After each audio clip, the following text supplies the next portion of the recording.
Die letzten Wochen habe ich an meiner Rezeptur für vegane Butter gearbeitet und das Ergebnis ist wirklich nochmal besser als das vorherige. Bevor ich anfange, möchte ich euch einmal mein Buch vorstellen, Frisches Brot. Das findet ihr überall online und in jeder Buchhandlung vor Ort.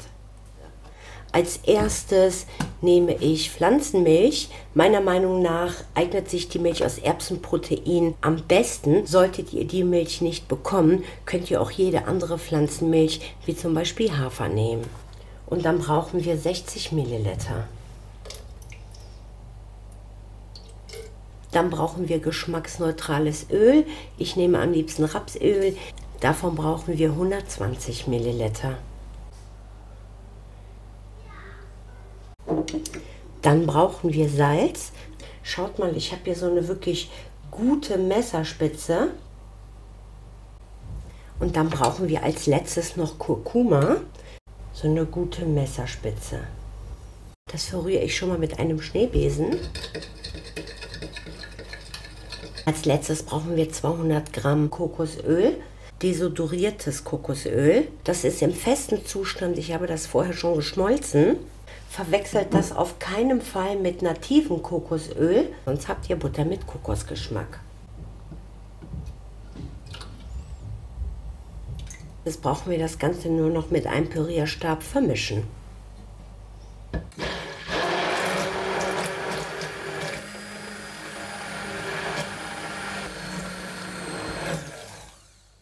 Das Ganze ist nun fertig vermischt und kommt für etwa eine Stunde in den Kühlschrank. Meine Masse ist fest und das püriere ich jetzt noch ein weiteres Mal.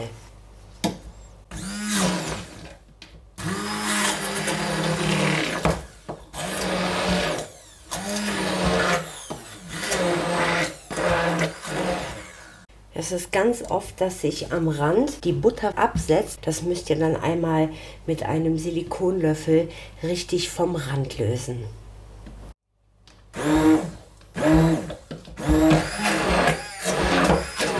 Ich würde wirklich empfehlen, noch ein drittes Mal alles abzukratzen und vom Rand zu entfernen, damit ihr wirklich eine einheitliche, homogene Masse habt.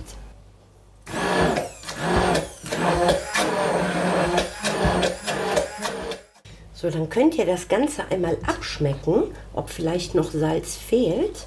Nee, das ist perfekt. Schaut mal, das ist jetzt richtig schön miteinander verbunden.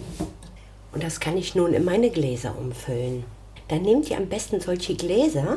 Meine haben ein Fassungsvermögen von 230 Milliliter. Und die eignen sich wirklich perfekt für die Butter. Und dann fangt ihr an, die Butter in die Gläser zu füllen.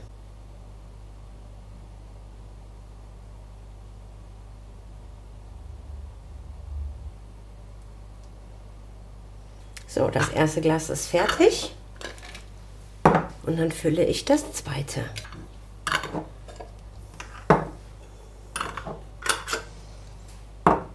Solltet ihr direkt größere Mengen zubereiten, dann könnt ihr 1, 2 Gläser draußen lassen und den Rest einfach einfrieren. Das geht problemlos und bei Bedarf holt ihr die raus. Das mache ich auch immer so.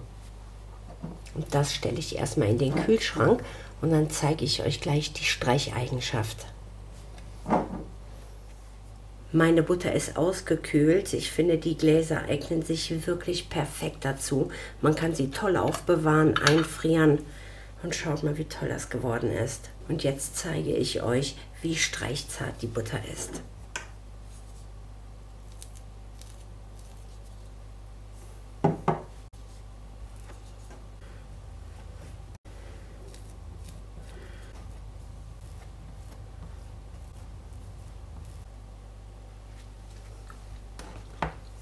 Geschmacklich steht die vegane Butter der echten Butter aus Kuhmilch wirklich in nichts nach. Wer vegan lebt, braucht wirklich mittlerweile nicht mehr auf Geschmack verzichten und dieses Rezept lohnt es sich wirklich auszuprobieren.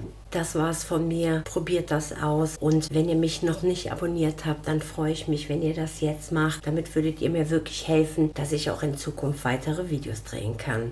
Und an dieser Stelle möchte ich gerne Fachwerkmesser Soling grüßen. Wer meinen Kanal kennt, weiß, dass ich normalerweise keine Werbung mache, aber das sind Nachbarn von meiner Mutter. Meine Mutter wohnt nämlich in Soling und von denen habe ich dieses Messerset bekommen und wir benutzen es tatsächlich jeden Abend zum Abendbrot. Also nochmal vielen Dank und wenn ihr auf der Suche nach wirklich hochwertigen Messern seid, dann schaut euch einmal die Seite und die Messer und vor allem die Buckelmesser unbedingt an. Bis zum nächsten Mal.